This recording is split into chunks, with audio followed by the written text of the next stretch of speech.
memberkati kita semua. Terima kasih kepada Tuhan Yesus. Terima kasih kembali buat Pak Gembala, Pak Henry dengan Ibu yang terus percayakan pelayanan di GB Orchard di tempat ini, dan sebuah kehormatan buat saya dipercaya selama banyak tahun ya, itu anugerah Tuhan. Dan terima kasih buat teman-teman rekan-rekan yang sudah menyambut dan menjamu saya dengan luar biasa. Ban Kamsia buat yang bikin kopi, kopinya enak, saya pencinta kopi. Ya, Tuhan berkati kopinya.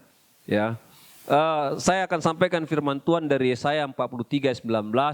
Kita akan baca sama-sama firman Tuhan Yesaya 43:19. Kita baca 3, 2, 1. Lihat, aku hendak membuat sesuatu yang baru, yang sekarang sudah tumbuh. Belumkah kamu mengetahuinya? Ya, aku hendak membuat jalan di padang gurun dan sungai-sungai di padang belantara. Saya beri judul firman Tuhan something new, ya, sesuatu yang baru.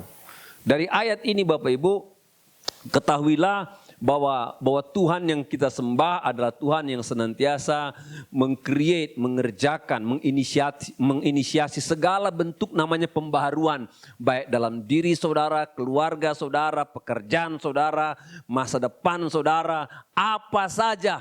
Dia adalah Allah pembuat pembaharuan dalam kehidupan kita. Dan ketika saya baca firman Tuhan dengan seksama tentang kebenaran Tuhan yang kita sembah, Tuhan sang pembuat pembaharuan, lihat dikatakan Alkitab, aku hendak membuat sesuatu yang baru. Kata lihat di situ seperti kita disuruh, lihat, perhatikan, siap-siap. Tuhan akan buat sesuatu yang baru seperti itu. Ya. Dan ketika ayat ini disampaikan firman Tuhan ditujukan kepada orang Israel, pada masa itu orang Israel tidak sedang berjaya, mereka tidak sedang sukses, mereka tidak sedang ada di atas, mereka tidak sedang dalam berkecukupan, mereka tidak sedang dalam kondisi pesta, malah sebaliknya mereka sedang dalam kondisi tidak baik-baik saja. Mereka ditawan, mereka dijajah, mereka ditindas, mereka diperlakukan semena-mena. Mereka dikeluarkan dari kampung halamannya, dibawa ke negeri asing. Dan di sana mereka mengalami perkara-perkara yang tidak enak. Dalam posisi itu ayat ini nongol. Lihat, aku hendak memberikan atau membuat sesuatu yang baru. Ya. Dan saya dapatkan kebenaran ada beberapa hal mengenai aku akan buat sesuatu yang baru Bapak Ibu. Yang pertama dari konteks ayat ini, bahwa Tuhan saudara itu selalu mengerjakan hal baru melampaui batas kondisi Anda saat ini. Maksudnya apa Pak Pendeta? Sekalipun kondisimu tidak baik-baik saja, ingat itu bukan akhir. Tuhan bisa mengerjakan sesuatu yang baru ke depan. Dan biasanya Bapak Ibu untuk membuat sesuatu yang baik ke depan perlu bahan baku yang baik. Ya Pak ya? Kalau saudara mau bikin roti yang baik harus tepungnya baik, ya Pak ya? Enggak mungkin tepungnya jelek. Kalau saudara mau masak ikan yang enak harus pastikan ikannya segar, baru bisa enak ikannya. Tapi Alkitab katakan kondisi Israel dalam kondisi kacau balau. Dalam kondisi tidak ada harapan, dalam kondisi rusak, dalam kondisi titik terendah. Dan mereka tidak bisa keluar dari kondisi itu. Tapi perbuatan baru Tuhan mengatasi keterbatasan mereka yang tidak ada harapan. Itu cara kerja Tuhan. Itu kondisinya. Ya, itu keadaannya. Dan pembaruan Tuhan itu Bapak Ibu tidak pernah dibatasi pola lama. Dia senantiasa punya cara baru, strategi baru. Bahkan di kondisi tempat mustahil pun dia bisa mengerjakannya. Tuhan tidak pernah kehabisan cara untuk memberikan yang baru. Sekalipun kondisi Anda sekarang tidak dalam kondisi baik. Tuhan tidak pernah kehabisan cara. Yang kedua, pahami bahwa Tuhan memiliki masa depan buat orang yang percaya lebih besar daripada apa yang di belakang saudara. Ada orang mengatakan demikian Bapak Ibu. Katanya masa lalu saudara menggambarkan masa depan saudara. Ada orang bilang kayak gitu. Dan kadang-kadang dalam ilmu psikologi ada benernya. Jadi contohnya gini. Kalau orang suka ngomelin orang kerjanya. Jangan-jangan waktu kecil dia suka diomelin mamanya papanya. Makanya ada pelampiasan psikologi namanya itu ya. Ya, kalau orang senantiasa dia suka kikir sama teman-temannya. Walaupun duitnya banyak. Jangan-jangan waktu kecil orang tuanya kikir sama dia. Ada korelasi Bapak Ibu.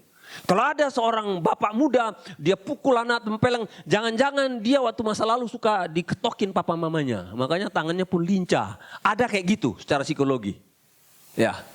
Ada kayak gitu. Tapi dalam pandangan Allah Bapak Ibu, dalam pandangan Allah, walaupun kondisi masa lalu saudara bisa berimplikasi kepada masa depanmu, tapi dibikin Tuhan terbalik. Ya, yang bagusnya katanya kalau masa lalu baik, maka masa depan bisa baik. Seperti itu kira-kira. Tapi ini enggak katanya, dalam kondisi masa lalu latar belakang, kondisi keadaan yang kurang baik, Tuhan masih punya masa depan yang baik sekalipun di latar belakang yang kurang baik. Itu Allah saudara, hebat dia. Dia punya desain masa depan yang baik, sekalipun masa lalu saudara kurang baik, dia bisa desain yang baik ke depan. Itu Tuhan saudara. Luar biasa dia Bapak Ibu. Ya. Dan masa lalu saudara tidak pernah membatasi masa depan Tuhan. Amin. Katakan itu, masa lalu saudara tidak pernah membatasi kemampuan Tuhan mendesain masa depan yang baru buat saudara. Dan di sini saya temukan Bapak Ibu, kenapa orang Israel itu dijajah, dijarah di Babel? Alasannya gampang, mereka berdosa sama Tuhan. Mereka menyembah Baal, mereka menyembah Bamon, mereka menyembah Dagon. Mereka berpaling daripada Tuhan, makanya Tuhan hajar mereka. Tuhan buang mereka. Dan di sana mereka menjadi budak, menjadi orang tertindas, menjadi orang terjajah. Karena apa? Ada pelanggaran, ada kesalahan, ada kekurangan. Tapi hebatnya Tuhan saudara bukan Tuhan yang concern dengan kelemahanmu, kekuranganmu, kesalahanmu. Tuhan kita nggak model kayak gitu. Tuhan kita nggak model kayak gitu, amin. Ya, manusia model kayak gitu. Kalau ada kesalahan istri masa lalu diomong terus ke depan. Ada kesalahan suami masa lalu diomong ke depan. Ada kesalahan anak diomong ke depan. Ada kesalahan orang tua kita yang kayak gitu. Kelemahan kesalahan orang di masa lalu tetap kita kompori-kompori. Kita omong terus di depan. Allah saudara nggak kayak gitu modelnya. Amin ya. Dosa masa lalu pelanggaran diselesaikan. Setelah mereka dihukum sama Tuhan dan mereka bertobat dan selesai. Ya. Dan Tuhan punya planning dari hal-hal yang sudah kurang baik, dari kekurangan kelemahanmu. Allah punya planning yang baru untuk masa depanmu. Amin ya. Untuk masa depanmu, amin. Ya. Berkatnya apa Bapak Ibu? Enggak peduli saudara punya kekurangan apa, kelemahan apa, pelanggaran apa. Memang kita dituntut untuk senantiasa hidup kudus, hidup benar, seturut firman Tuhan. Namun Anda masih berproses di dalamnya. Tidak peduli seberapa banyak saudara jatuh bangun. Jangan izinkan iblis ya mendikte saudara, katakan Anda tidak layak. Percuma kau pelayan Tuhan, katanya kau majelis, kau punya. Jangan izinkan orang lain katakan, gua nggak pandang lu munafik, lu nggak benar, lu jangan izinkan itu. Pegang kata firman Tuhan. Kalau engkau sudah selesaikan, bereskan masa lalu kekuranganmu, maka Tuhan siap membawa engkau pada langkah hidup yang luar biasa. Dia concern kepada masa depan, bukan pada kelemahan masa lalu. Selama saudara ikuti prosesnya Tuhan. Dan dalam posisi titik terendah, Tuhan bisa mengerjakan karya yang besar bagi saudara. Bapak Ibu, Israel di Babel itu adalah titik paling gelap bangsa itu. Ya, titik paling rendah, titik paling hancur. Ya, titik paling gelap, titik paling rendah, dari sana Tuhan membangun mereka dari puing-puing kehancuran. Tuhan bangun dan Tuhan katakan, lihat, aku bisa buat yang baru ke depan, buat orang yang percaya kepadaku. Amin, amin. Ya.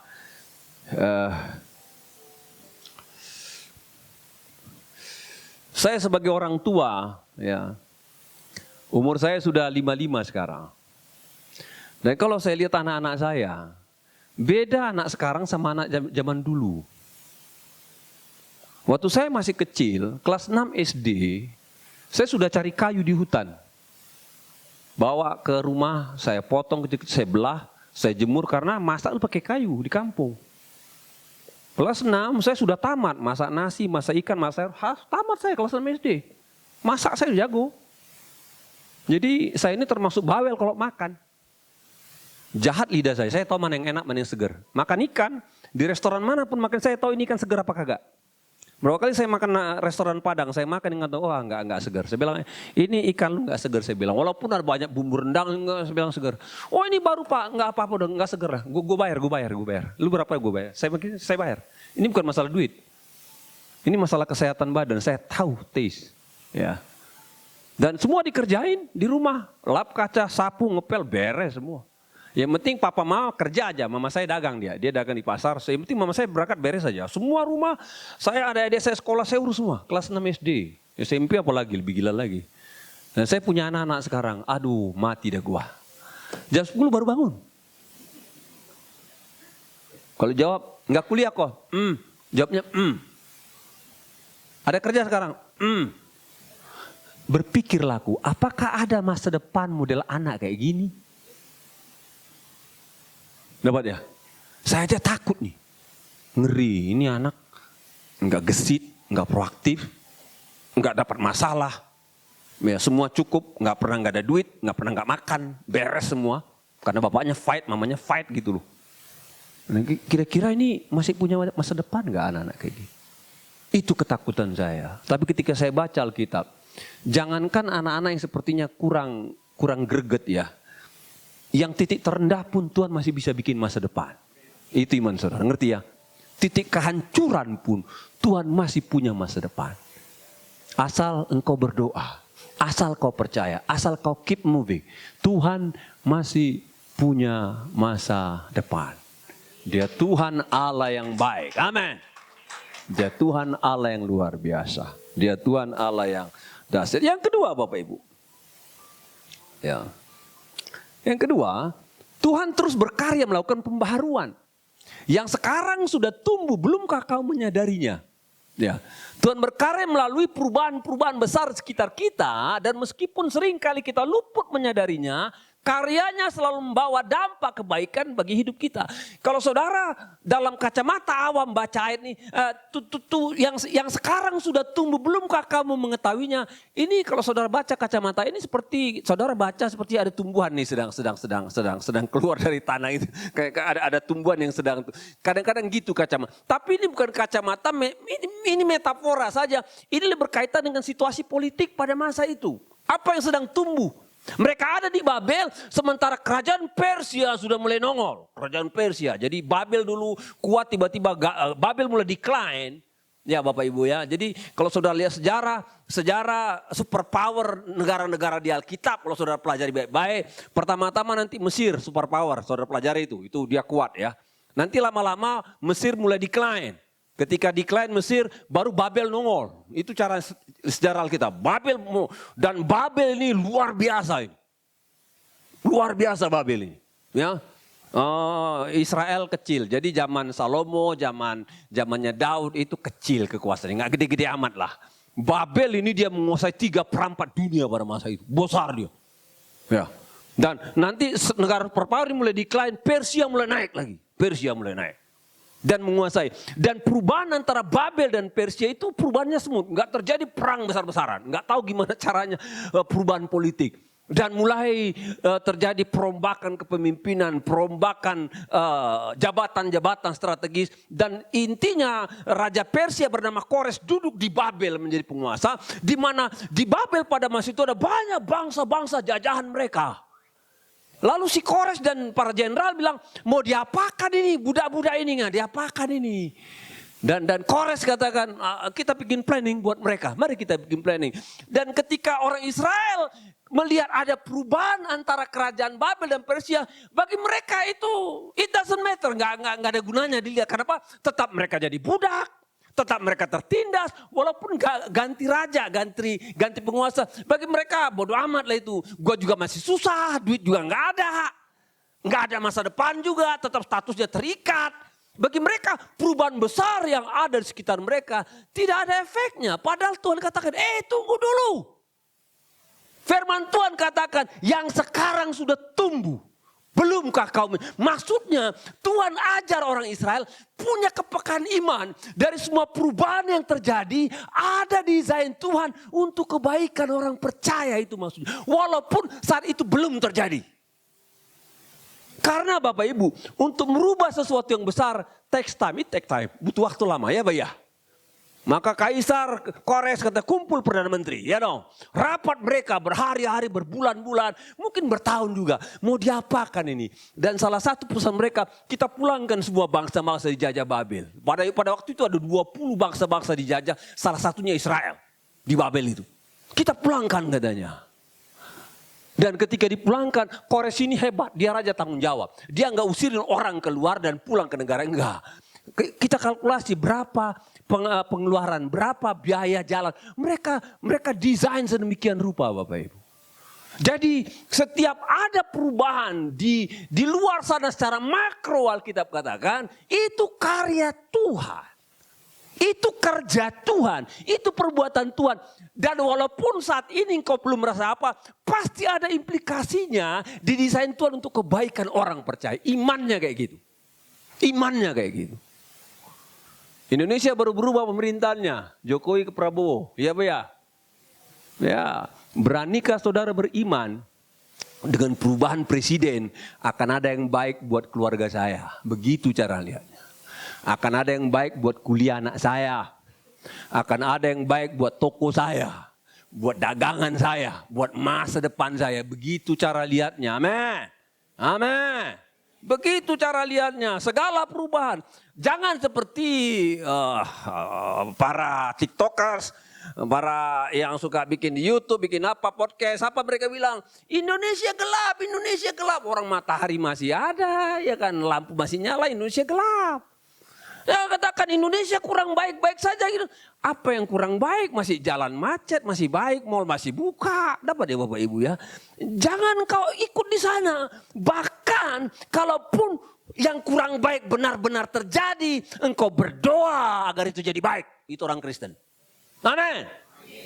Engkau angkat suaramu, sampaikan ke surga, katakan berkati bangsa saya Tuhan.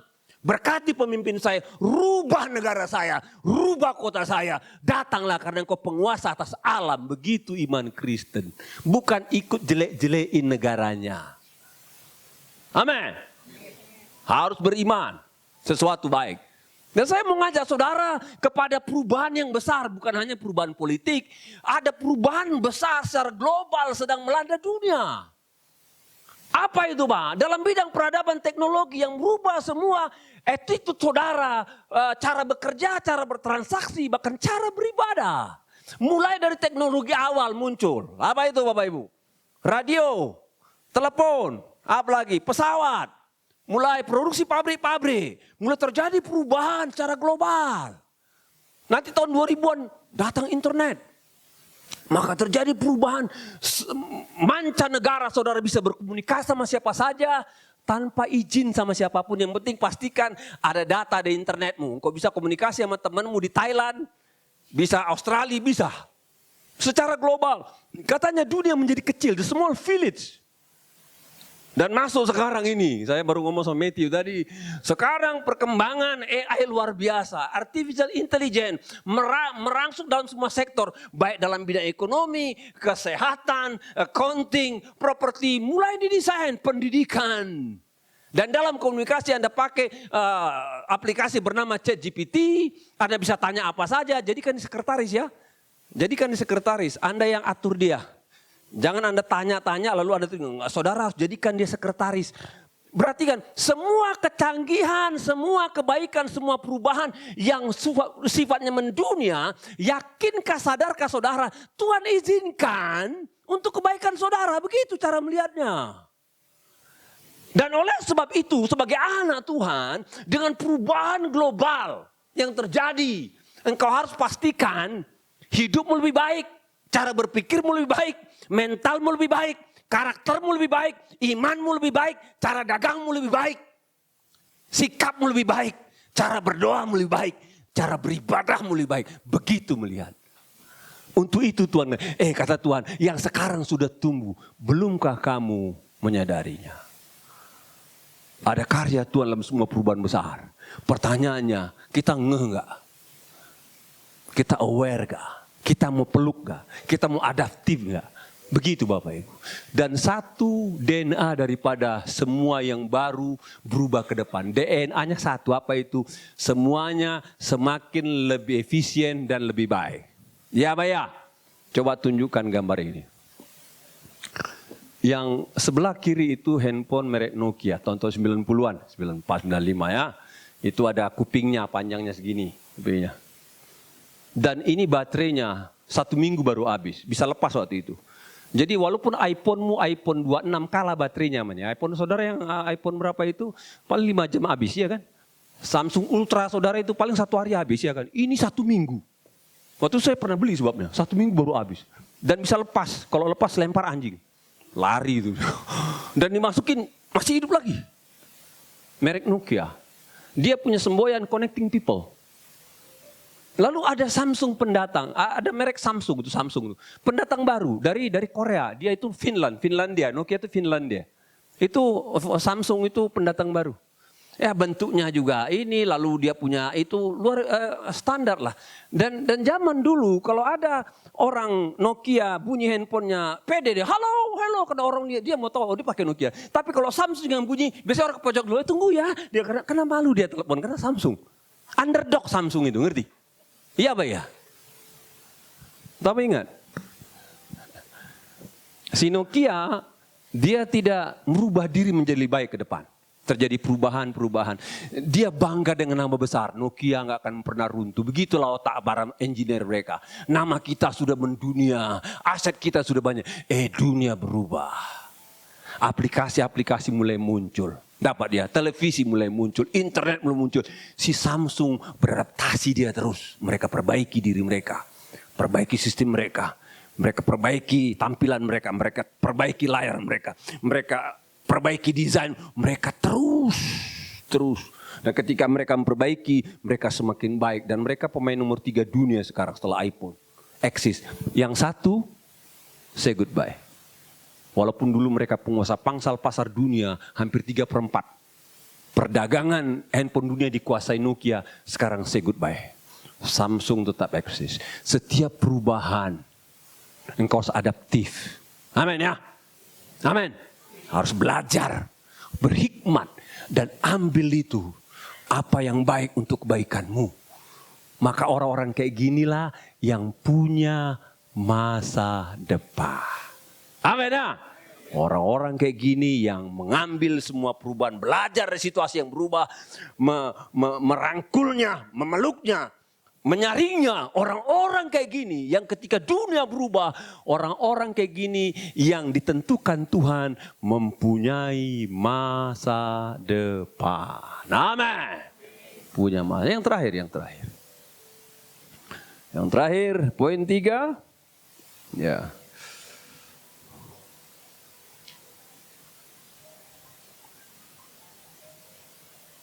Dikatakan Tuhan membuka dan berikan sumber baru dalam medan berat dan situasi mustahil. Aku hendak membuat jalan di padang gurun dan sungai-sungai di padang belantara. Itu Alkitab katakan. Meski kita menapaki jalan yang terjal, menembus medan yang sulit, menghadapi cuaca dan kondisi alam yang ekstrim, di tengah-tengah keterbatasan dan kemustahilan, logistik sekalipun, Tuhan tetap sanggup membuka, menyediakan sumber-sumber baru untuk penghidupan kita. Percaya saudara. Dikatakan membuka jalan di padang gurun dan sungai-sungai di padang belantara.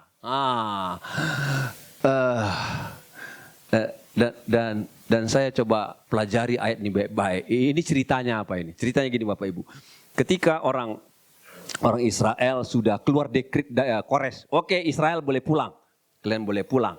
Lalu ketika mereka pulang Bapak Ibu, maka mereka ada 3 gelombang pulang. 45.000 orang. Kalau ada istrinya 90, kalau anak 1 kurang lebih 130.000. Itu kelompok pertama pulang. Kelompok kedua nanti 7.000 orang. Ya, rombongan kedua 7.000. Kelompok ketiga mungkin 6.000 sampai 5.000. Itu yang tercatat Alkitab. Yang penting-penting aja. Sebenarnya banyak. Cuma yang itu aja biar kita nangkap ya. Ini bangsa sudah naik turun. Wah ya luar biasa. Dan mereka eksis sampai hari ini. Mereka ada sampai hari ini. Sementara bangsa-bangsa lain yang hidup pada zaman mereka.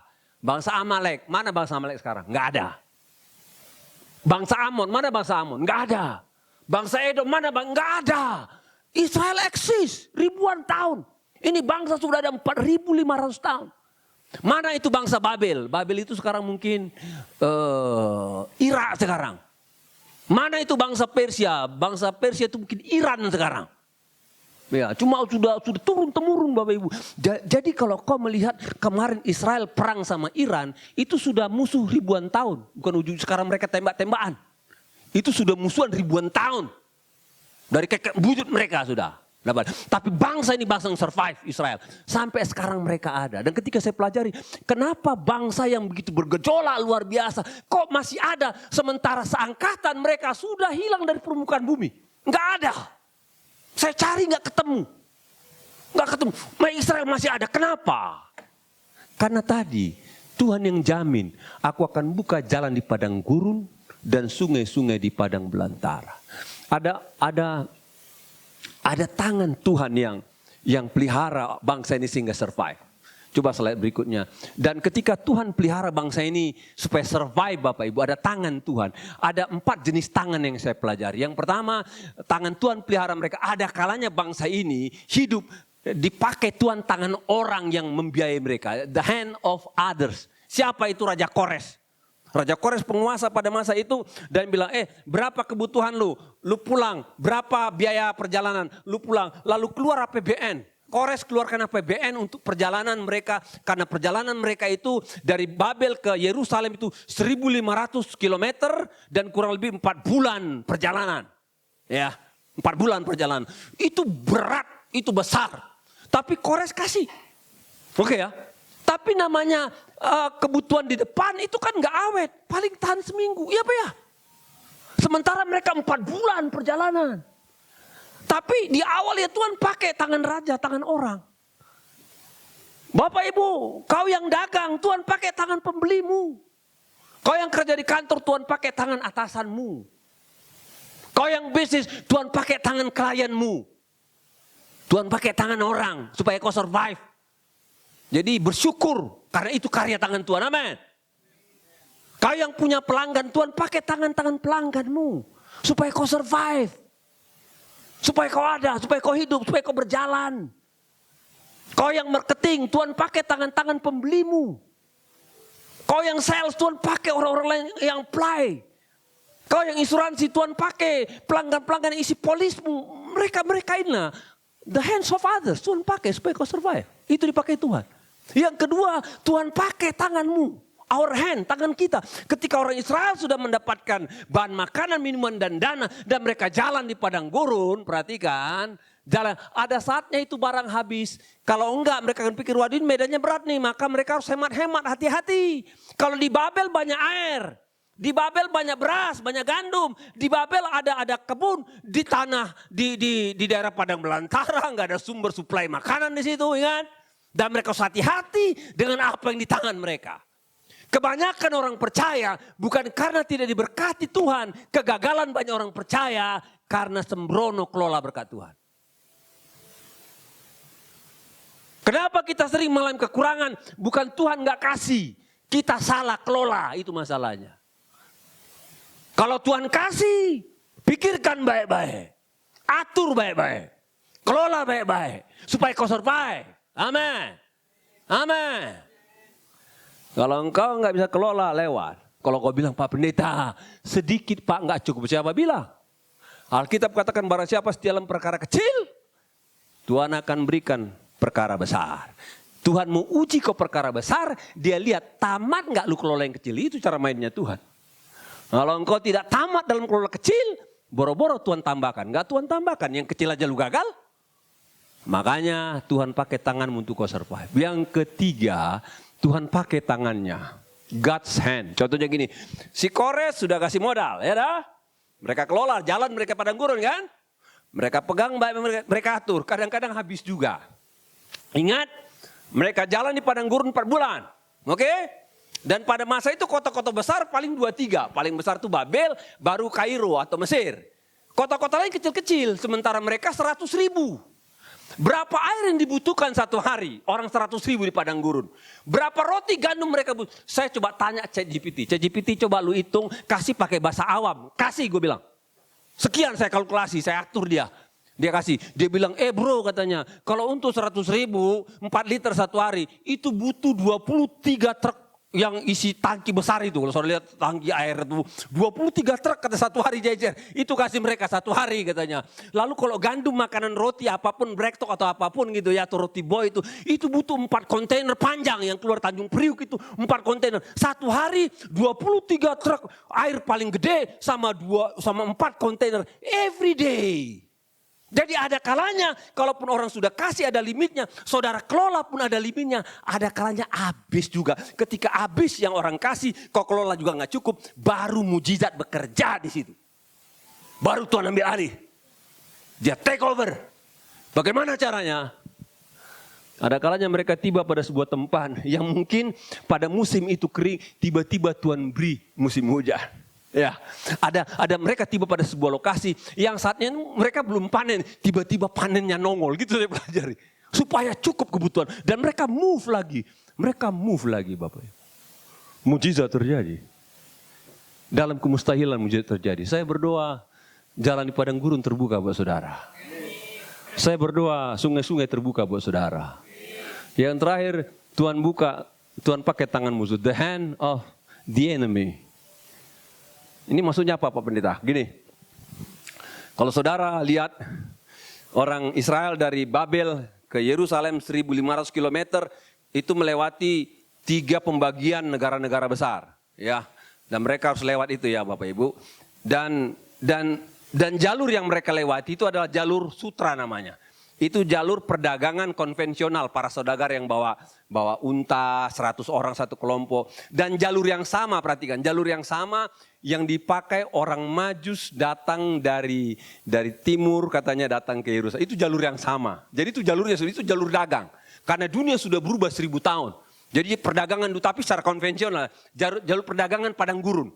Ya, itu sudah ada pos-posnya, sudah ada kota-kota kecil, sudah ada tempat-tempat rest area, sudah ada 40 titik yang saya pelajari. 1.500 meter, 40 titik mereka bisa stop, beli roti, beli apa. Namun cilakanya di jalur yang sama, di daerah yang sama, di bangsa-bangsa yang sama, itu adalah daerah yang pernah dikalahkan Musa gitu loh.